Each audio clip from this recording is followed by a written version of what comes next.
All right, so let's answer the question, what is a weld up versus a bolt up with a Barndominium? So with a steel frame Barndominium, you've got all kinds of varieties of ways you can frame this up. You could do all steel. This particular build is going to be a hybrid where we're marrying the steel with wood framing for the structure. So, but the question that we've got today is, what is a weld plate versus a bolt up? So I've got in my hand the weld plates that these guys are measuring right now. And another little side note, if you order a kit package or you're doing this yourself, you better have somebody like we do that knows what they're doing, because this is a crucial step in making sure that your framework is squared up and everything is correct. So what's going to happen with this weld plate is, you can see we've got anchors on the bottom of these, and they're going to wet set these inside the concrete. So what they'll do is essentially make their marks and center everything up. They're going to come in and they're going to press these into that wet concrete, so that whenever that concrete cures and hardens, you can see we've got an anchor system that holds this weld plate in place.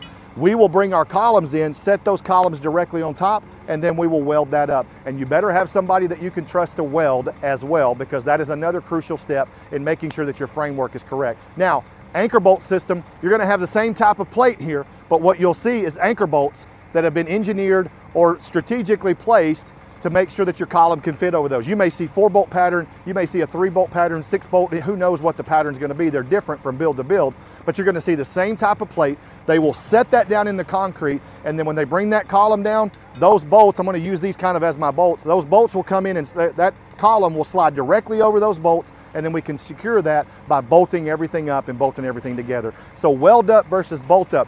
There's not a lot of difference between the security and the stability of each. It's just a preference. Sometimes you have builders who want to do nothing but weld plates. Some want nothing but bolt up. So make sure that you have somebody that you are confident in, that knows what they're doing, and is giving you a solid product.